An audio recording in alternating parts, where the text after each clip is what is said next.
Hello guys, welcome back to my channel R S choice ব্লগে। আমি শম্পা চলে এলাম আবার আজকে একটি নতুন ব্লগ ভিডিও নিয়ে তোমাদের সামনে। তো প্রথমেই দেখতে পাচ্ছ হনুমান আসছে আমাদের বাড়িতে, আর হনুমানের কোলে দেখো একটি বাচ্চা আছে। তো একটা করে হনুমান কিন্তু আসে না, একসঙ্গে যখন আসে অনেকগুলো 15টা 20টা এইরকম হনুমান আসে। তো ওরা আসবে দুপুরবেলায়, যখনই আমরা খেয়ে দিয়ে একটু বিশ্রাম নিব, ঠিক ওই সেই সময় ওরা আসবে। এসে গাছে যা ফলের গাছে ফল থাকুক, সবজি বাগানে যা সবজি থাকুক, ওরা খাবে দাবে চলে যাবে, এই রকম মোটামুটি। আর ওরা মানে এক দুদিন ছাড়া ছাড়াই ওরা আসে, কিছু করার নেই, ওরা যা খায় খাক গে, ওদেরও তো পেট ভরাতে হবে, তাই তো, এই জন্যে ওরা যা খায় খাক। তো আমি একটু সন্ধেবেলা দিয়ে একটু বাজারে গিয়েছিলাম, আমি না দুজনে মিলেই গিয়েছিলাম বাজারে একটা ঝাড়ু কিনতে। সেদিন ছিল কালী পুজোর আগের দিন, ধনতেরাসের দিন। তো এই দিন ঝাড়ু কিনলে বলে ভালো, তো সেই জন্যই বললাম চলো তাহলে আজকে একটা ঝাড়ু কিনে আনি। কারণ ভালো হোক খারাপ হোক যাই হোক, এই দিন কিনে আনলে যেহেতু ভালো হয়, তো চলো আমি এই দিনে আজকে একটা ঝাড়ু কিনি। সেই জন্যই গিয়েছিলাম, একটাই ঝাড়ু কিনেছি, তবে সে আমাকে বলেছিল যে দুটো ঝাড়ু তুমি কিনে নাও। আমি বললাম না, একটাই থাক না, একটাই এখন আমি ব্যবহার করি, তারপরে তখন এটা নষ্ট হলে আরেকটা কিনবো, তো একসঙ্গে দুটো কিনে নিয়ে যাবো কেন। সেই জন্য আমি একটা ঝাড়ুই কিনেছি।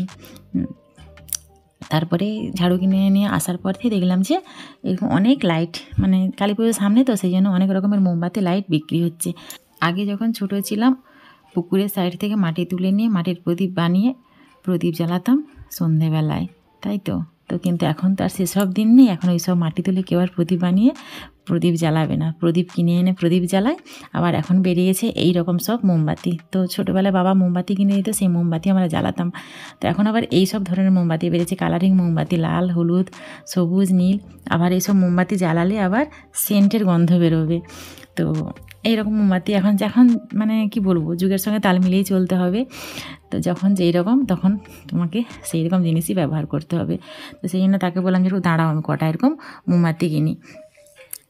তো মোমবাতিগুলো কত করে বলেছিল, 15 টাকা না 20 টাকা করে, যেহেতু কালী পুজোর মানে একদিন পরেই কালী পুজো না, ওরা একটু দাম বেশি করেও বলছে জানি, কিন্তু তাও কিছু মানে যেহেতু কিনবো, তো বেশি বলুক আর কম বলুক কিনবো।